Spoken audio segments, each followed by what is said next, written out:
Welcome back students. तो देखिए last video में हम लोगों ने सेल्स का सीरीज कॉम्बिनेशन देख लिया और सेल्स का पैरेलल कॉम्बिनेशन देख लिया।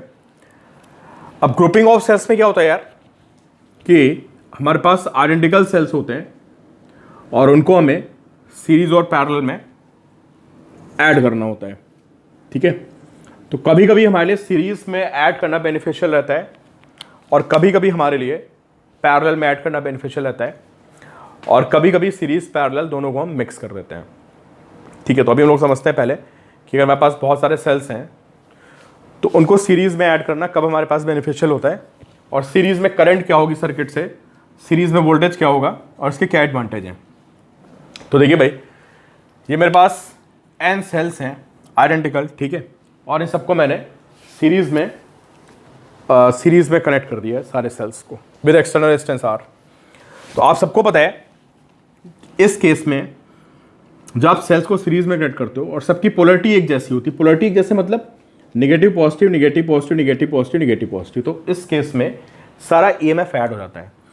तो अगर कोई मुझसे पूछता है भाई इस केस में सारा ईएमएफ क्या होगा, मतलब इस पूरे सिस्टम का इक्विवेलेंट ईएमएफ क्या होता, तो अगर ऐसे n सेल्स हैं तो मैं बोलूँगा कि भाई जो इसका इक्विवेलेंट ईएमएफ आएगा वो कितना होगा, सबको ऐड कर दो, जैसे आपका फॉर्मूला होता था E1 + E2 + E3 so on n cells को ऐड करोगे तो ये आपका क्या आएगा, इक्विवेलेंट ईएमएफ NE।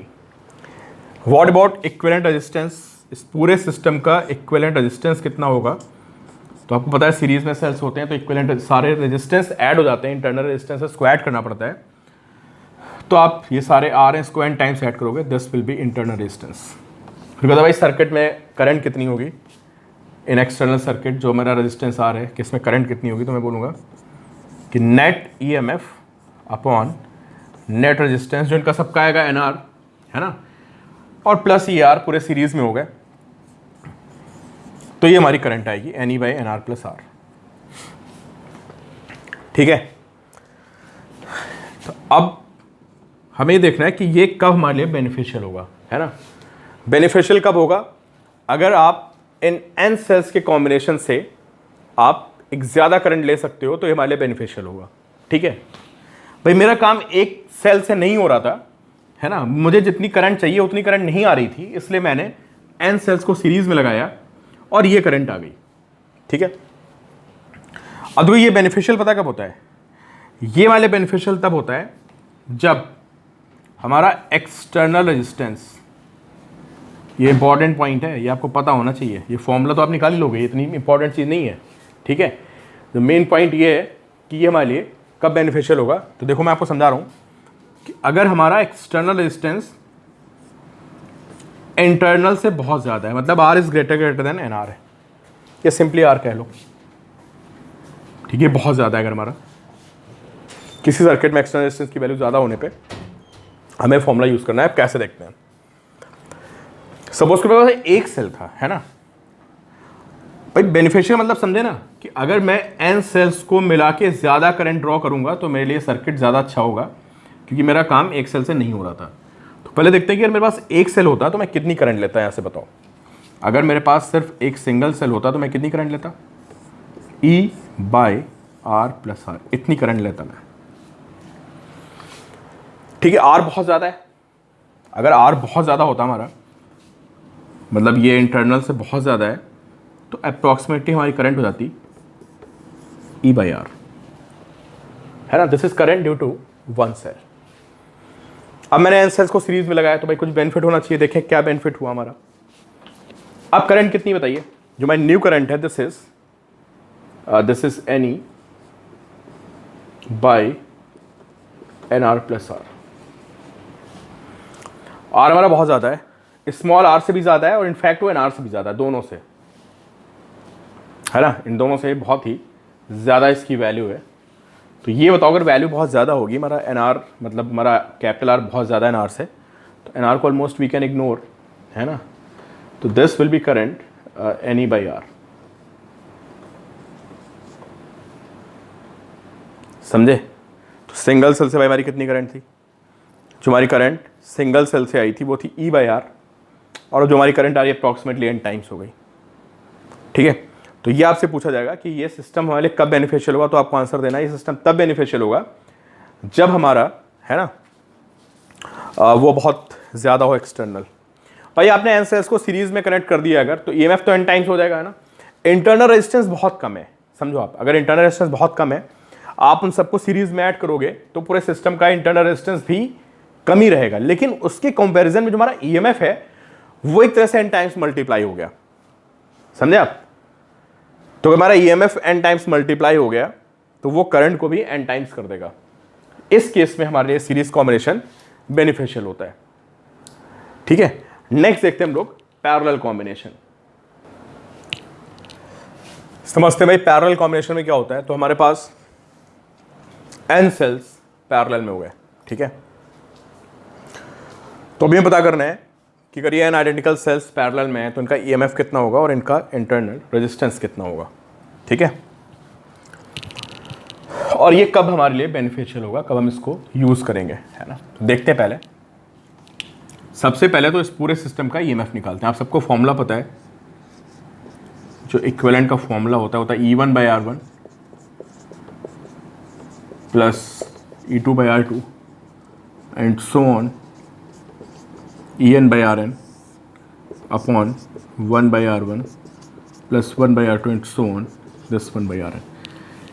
ये हमारा पैरेलल में सेल्स का ईएमएफ का फॉर्मूला होता है इक्विवेलेंट का। तो यहाँ पे आप देख पा रहे हो कि E और R सब सेम है और ये टोटल n ब्रांचेस हैं पैरेलल, तो ये n टाइम्स आएगा। E और E1 R1 E2 R2 E3 R3 सारे सेम है, तो this will B n E/R upon R1 R2 R3 सारे सेम है, n टाइम्स हैं, तो दिस विल बी n/R। सबसे इंपॉर्टेंट चीज़ तो यहाँ पे आ गई कि पूरे सिस्टम का जो ईएमएफ है वो E के इक्वल आ गया, ठीक है।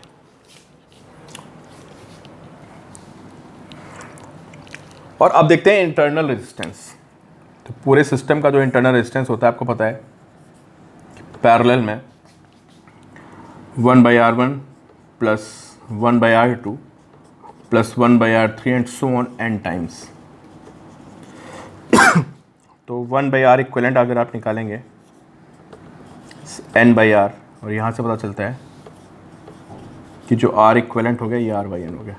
अब यहाँ से आपको बता दूँ ना, ये बेनिफिशियल तब होता है अगर हमारी किसी बैटरी का इंटरनल रेजिस्टेंस बहुत ज़्यादा हो ना, और मुझे उस बैटरी से करंट लेनी है ना, तो मैं ऐसे बैटरीज को पैरेलल में कनेक्ट कर दूंगा, और पैरेलल में कनेक्ट करने से जो इंटरनल रेजिस्टेंस हो गया वो 1/n टाइम्स हो गया। खैर इसको दोबारा फिर समझते हैं एक बार और बेटर वे में कि मैं क्या कहना चाह रहा हूँ, ठीक है। तो ईएमएफ ये आ गया और इक्विवेलेंट रेजिस्टेंस हमारा आ गया R/N। अब अगर कोई मुझसे कहता है भाई इसमें करंट कितनी होगी बताओ आप मुझे, एक्सटर्नल सर्किट में करंट कितनी होगी, तो मैं बोलूँगा जो करंट होती है वो क्या होती है, नेट ईएमएफ अपॉन सर्किट का इंटरनल रेजिस्टेंस और प्लस हमारा एक्सटर्नल, ये हमारी करंट होती है, which is NE/NR plus R, ठीक है। तो ये यार बिल्कुल सीरीज का उल्टा होता है, ठीक है। ये बात पता होना बहुत जरूरी है कि सीरीज में हमारा क्या ज़्यादा था, अगर हमारा एक्सटर्नल रेजिस्टेंस बहुत ज़्यादा हो तो हमारे सीरीज बेनिफिशियल होता है। इसको नोट कर लो, रट लो, दिमाग में उठा लो। और पैरेलल कब यूज़ करते हैं, जब हमारा इंटरनल रेजिस्टेंस बहुत ज़्यादा हो। तो देखते हैं भाई, सपोज करो कंडीशन पहले लिख लेते हैं, ठीक है। कंडीशन ये है कि जो हमारा इंटरनल रेजिस्टेंस है ना, ये बहुत ज़्यादा है किससे, R से, और ये NR से भी बहुत ज़्यादा है, and also R is greater than NR, इससे भी बहुत ज़्यादा है, R से भी बहुत ज़्यादा है, NR से भी बहुत ज़्यादा है, ठीक है। ग्रेटर ग्रेटर लगा दो यार, ग्रेटर ग्रेटर लगा देते हैं, ग्रेटर ग्रेटर देन NR, ठीक है। लिख लेना इसको, लैंग्वेज में लिखना कि internal resistance is greater greater than क्या, एक्सटर्नल रेजिस्टेंस। अब सोचो मेरे पास एक सेल होता है ना, तो पहले लिखिए आप करंट फ्रॉम वन सेल, अगर मेरे पास सिर्फ एक सेल होता और कोई मुझे कहता भाई इसकी करंट बताओ कितनी आएगी, तो मैं बोलता करंट होती है E upon R plus R, है ना। फिर मैं बोलता यार देखो इसका इंटरनल तो बहुत ज़्यादा है, इंटरनल बहुत ज़्यादा है अगर, तो मैं बोलूँगा इस R को इग्नोर मारूँ और मेरी करंट जो निकल के आएगी वो हो जाएगी approximately this current is E by R. ये हमारी करंट हो गई E बाई आर, ठीक है। फिर किसी ने बोला भाई ऐसा है, N सेल्स लगाने से क्या फ़ायदा हुआ बताओ। बोलूँगा कि N सेल्स का फॉर्मूला देखो ये है NE by NR plus R. अगर मैं यहाँ पे, मैंने बोला ना R बहुत ज़्यादा है NR से, इसको इग्नोर मार दूँ तो जो मेरी करंट आएगी approximately that will be NE, approximately बोल रहा हूँ मैं, this will be NE by R. तो शायद आपको बेनिफिट समझ में आ रहा होगा। बेनिफिट ये हो गया कि हमारी करंट लगभग कितने टाइम्स हो गई, this current is N times. इस पे कॉन्सेप्चुअल क्वेश्चंस मिलेंगे आपको हर जगह, समझे। तो फाइनली हमारे दोनों हो गए, सीरीज कॉम्बिनेशन हो गया पैरेलल। अब एक बॉक्स बनाओ, बॉक्स में लिखो, है ना, कि सीरीज बेनिफिशियल तब होता है जब external resistance is more than internal, parallel तब होता है जब internal resistance is more than external, ठीक है। और वहाँ पे हमारा एक्सटर्नल ज़्यादा था, ठीक है। तो बाकी तो आप फॉर्मूले निकाल ही लोगे, ये बातें पता होनी चाहिए। फिर नेक्स्ट आता है कॉन्सेप्ट ऑफ मिक्स्ड ग्रुपिंग, जहाँ पे हम सीरीज पैरेलल दोनों अप्लाई करते हैं। नेक्स्ट देखते हैं concept of mixed grouping. Mixed grouping में देखते हैं भाई क्या होता है। आइडेंटिकल सेल्स हैं, ऐसे आइडेंटिकल सेल्स की मैंने एक रो बनाई और एक रो में मैंने M सेल्स को सीरीज में कनेक्ट कर दिया। लिख देना है M क्या है, number of cells in one row, ठीक है। और कितनी रोज हैं ऐसे, ये M सेल्स थे, ऐसी मैंने N रोज बना दी, 1 2 3 4 5 ऐसे N रोज हैं और वहाँ पे एक्सटर्नल रेजिस्टेंस R कनेक्ट है। तो पहले M और N को लिखिए। M क्या है, number of cells in one row, और N क्या है, total number of rows. ER आपको पता ही है क्या है, EMF of battery, internal resistance, और कैपिटल R हमारा क्या है, दिस इज एक्सटर्नल रेजिस्टेंस। तो सबसे पहले तो हमें इसका नेट EMF निकालना है, नेट इक्विवेलेंट रेजिस्टेंस निकालना है, और फिर हमें देखना है कि ये सर्किट हमें मैक्सिमम करंट कब देगा, है ना। ये हमारे 3 पॉइंट ऑफ डिस्कशन होते हैं। तो एक काम करते हैं यार, थोड़ा सर्किट को रिड्यूस करते हैं, ठीक है। तो अगर सर्किट को रिड्यूस किया जाए तो मुझे पता चलेगा कि अगर ये M सेल्स हैं, है ना, तो इनको मैं रिड्यूस करके एक सिंगल सेल बना सकता हूँ। कितने EMF की बोलो, उस सिंगल सेल का EMF होगा कितना। ये M सेल्स, है ना, सीरीज में सारे ऐड हो जाएंगे, तो दिस विल बी ME। ये इंटरनल रेजिस्टेंस M है, ये सारे M ऐड होंगे सीरीज में, तो दिस विल बी MR। फिर अगले वाले को देखें, अगर ये भी ME हो जाएगा और इसका इंटरनल रेजिस्टेंस भी MR होगा, और अगले वाले को देखें तो यहाँ भी ME आएगा and this will B MR। और ऐसे ये कितने पैरेलल में हो गए बोलो, ऐसे ही है हमारे N सेल्स इन पैरेलल, और इनके साथ क्या हमारा एक एक्सटेंशन सार लगा हुआ, ये रिड्यूस होके आ गया, समझे। इन सबको मैंने एक सेल से रिप्लेस कर दिया, MEMR MEMR MEMR, और ऐसे हमारे N सेल्स पैरेलल में होगा, ठीक है। तो हमने सीरीज का फॉर्मूला यूज़ कर लिया। अब हम लोग आते हैं पैरेलल के फॉर्मूले पे, है ना। तो हमें पता है यार कि पैरेलल में जो EMF का फॉर्मूला होता है वो क्या होता है, E1/R1 प्लस E2/R2, है ना, plus E3/R3 so on EN/RN। तो अब निकालते हैं इक्विवेलेंट EMF पूरे सिस्टम का, ठीक है। तो पता चलेगा फॉर्मूला होता है पैरेलल में, ई इक्विवेलेंट का क्या फॉर्मूला होता है हमारा,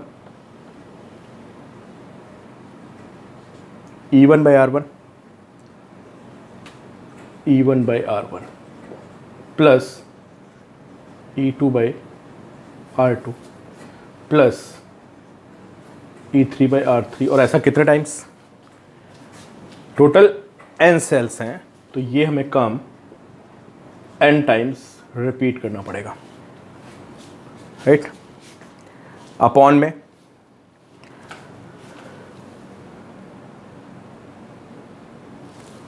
अपॉन हमारा क्या आता है 1/R1 + 1/R2। तो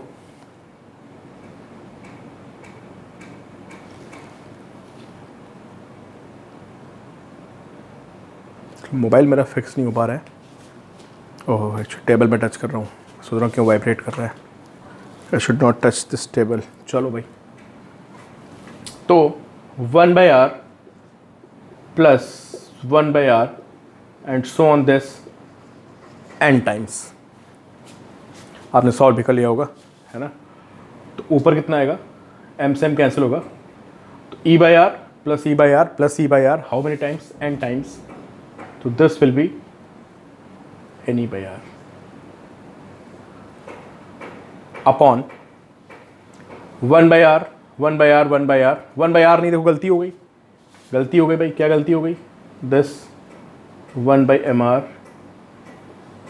यार एक ब्रांच का MR आ चुका है ना, तो R नहीं ले सकते ना यार। मैं सोचो M कहाँ गायब हो गया, तो 1/MR n टाइम्स आएगा, तो this will B n/MR। n times है, 1/MR 1/MR, तो n/MR। सिंप्लीफाई करते हैं इसको, तो E इक्वलेंट कितना आएगा, दिस NE/R, MR ऊपर जाएगा, n नीचे आएगा, है ना। तो भाई ये आ गया हमारा ME। और वैसे भी यार तुमको याद होना चाहिए, पता है क्या याद होना चाहिए, अगर सेल्स पैरेलल में होते हैं तो EMF एक सेल के इक्विवेलेंट होता है। लिख लो इस बात को, लिख लो इस बात को, कि अगर आपने n सेल्स को, n आइडेंटिकल सेल्स को, और आपने पैरेलल में रखा है, तो जो पूरे सिस्टम का EMF होता है that is equal to a single EMF, equal to EMF of a single cell. मैं इसको डायरेक्टली लिखा भी सकता था, पीछे भी आपको मैंने बताया था ना अभी। तो ये फैक्ट है, याद कर लो, नोटबुक में नोट कर कि अगर n सेल्स पैरेलल में है तो जो सिस्टम का इक्विवेलेंट EMF होता है that is equal to EMF of a single cell ME। तो मैं इसको डायरेक्टली लिख सकता था, तो ये हमारा ME आ गया।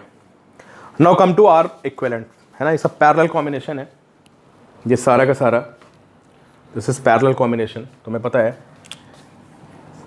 कि 1/R equivalent is equal to 1/R1 + 1/R2 so up to 1/Rn। तो 1/R1 + 1/R2 and how many times,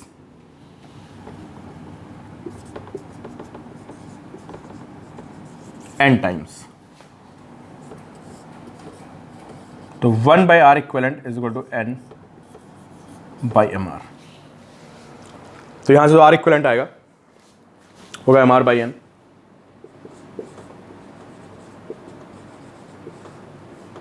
हमारी R इक्विवेलेंट की वैल्यू आ गई। आपको क्या था भाई, इस सर्किट से कितनी करंट निकलेगी, तो मैं बोलूंगा नेट MR/n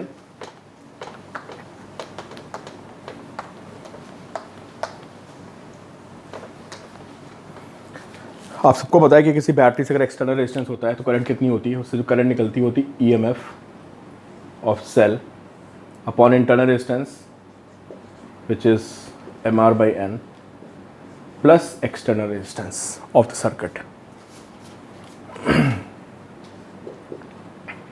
तो this is NE, sorry this EMF is ME, है ना। EMF और ME आया था पूरे सर्किट का, तो this ME upon internal resistance MR/n plus capital R। तो ये MN ही आ जाएगा मेरे हिसाब से, और अपॉन दिस MR + NR। ये हमारी आ गई सर्किट में करंट, है ना।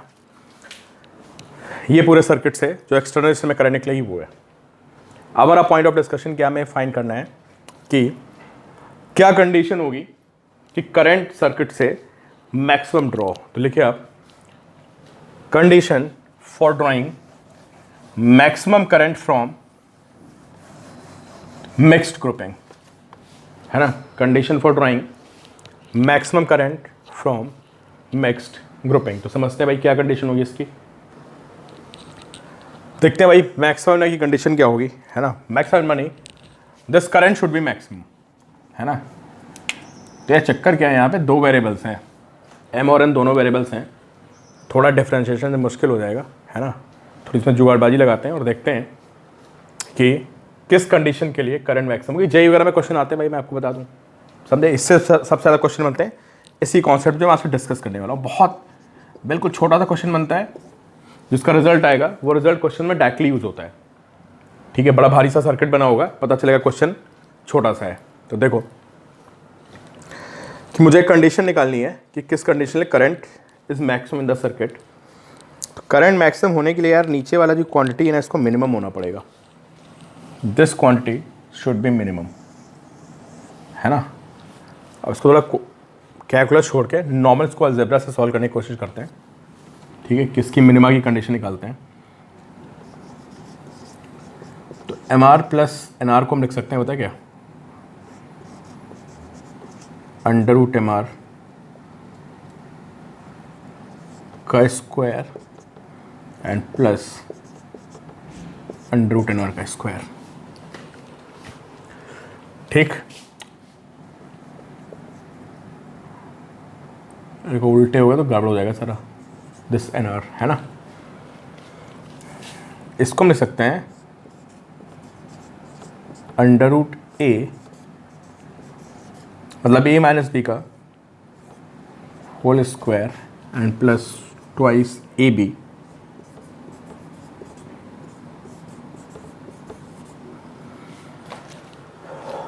ठीक है। इस पूरे को मिनिमम होने के लिए इसको मिनिमम होना पड़ेगा, this value should be minimum.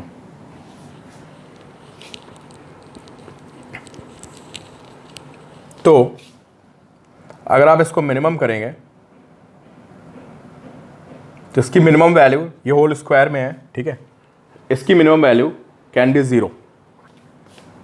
तो जब इसको 0 के इक्वल करोगे, under root M R is equal to under root N R आ जाएगा, ठीक है। और यहां से आपको पता चलेगा कि M R is N are,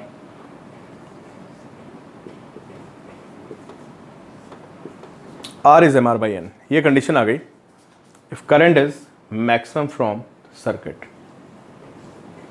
result थोड़ा खतरनाक सा लग रहा है, बट आप इसको ध्यान से देखिए। एम आर क्या था पता है, अब फिगर में देखिए, आपका फिगर बनी होगी। एम आर क्या था, internal resistance of a single row. Check करिए आप, this internal resistance of single row. ऐसी एन रोज आपकी पैरेलल में थी, है ना। एक भाई सिंगल का आपका रेजिस्टेंस एम आर आ गया, ऐसी एन रोज पैरेलल में थी। तो जब एन रोज पैरेलल में होगी तो जो ये एम आर बाई एन लिखा हुआ है, पता है क्या लिखा हुआ है, ये पूरे सर्किट का इंटरनल रेजिस्टेंस है। समझ गए ना भाई। एक का एम आर आया था, एक ब्रांच का हमारा आया एम आर, फिर अगली ब्रांच का भी हमारा एम आर आया, फिर अगली ब्रांच का, ऐसी एन ब्रांचेस थी। तो जब आप उन सबका कंबाइन करके पैरेलल निकालोगे तो you will get M R by N. तो ये कंडीशन आ गई हमारी, R is equal to M R by N. ये कंडीशन क्या बता रही है कि current will be maximum when external resistance of the circuit is equal to the internal resistance of cells. ये जो कॉम्बिनेशन बन रहा है ये उसका इंटरनल रेजिस्टेंस है ना। तो करंट मैक्सिमम की जो हमारी कंडीशन आई है वो ये आई है कि जो हमारा आर एक्सटर्नल है, अगर वो आर इंटरनल के बराबर है तो हमारी करंट मैक्सिमम होगी। अब जेई में कैसे क्वेश्चन बनते हैं पता है, ऐसे आपको एक कॉम्बिनेशन बना के दे देगा खतरनाक सा, वो 8-10 सेल सीरीज में लगाएगा, कुछ पैरेलल में लगाएगा और एक्सटर्नल रेजिस्टेंस लिखेगा, ऑप्शन में देगा कि for what value of external resistance current is maximum in the circuit. तो आपको थ्योरम याद होगी ये, है ना। ये थ्योरम ये कहती है कि मिक्स ग्रुपिंग में करंट मैक्सिमम तब होती है जब इंटरनल एक्सटर्नल बराबर हो। तो आपको इंटरनल रेजिस्टेंस सेल का दिया होगा, जितने सेल सीरीज में लगे होंगे, मतलब एक रो में जितने सेल्स होंगे वो पता होंगे आपको, कितनी रोज हैं ये दिया हुआ क्वेश्चन में, और आप सीधे ये फॉर्मूला यूज करोगे, R is equal to M R by N. मतलब यहाँ से कोई एक चीज गायब कर देगा, समझ गए ना आप। यहाँ से किसी एक चीज को गायब करके बाकी वैल्यूज पूछ लेता है वो, ठीक। तो आसान से क्वेश्चन बनते हैं, आप ध्यान रखिएगा कि जब हमारा एक्सटर्नल रेजिस्टेंस और इंटरनल दोनों बराबर होंगे उस कंडीशन में हमारी करंट मैक्सिमम होगी। तो तीनों की कंडीशन याद रखना, सीरीज में करंट कब मैक्सिमम होती है, पैरेलल में करंट कब मैक्सिमम होती है और मिक्स्ड ग्रुपिंग में करंट कब मैक्सिमम होती है। इस पे सबसे ज़्यादा क्वेश्चंस बनते हैं जो मैं आपसे अगले लेक्चर्स में डिस्कस करूंगा मैं आपसे इन पे बेस्ड प्रॉब्लम्स।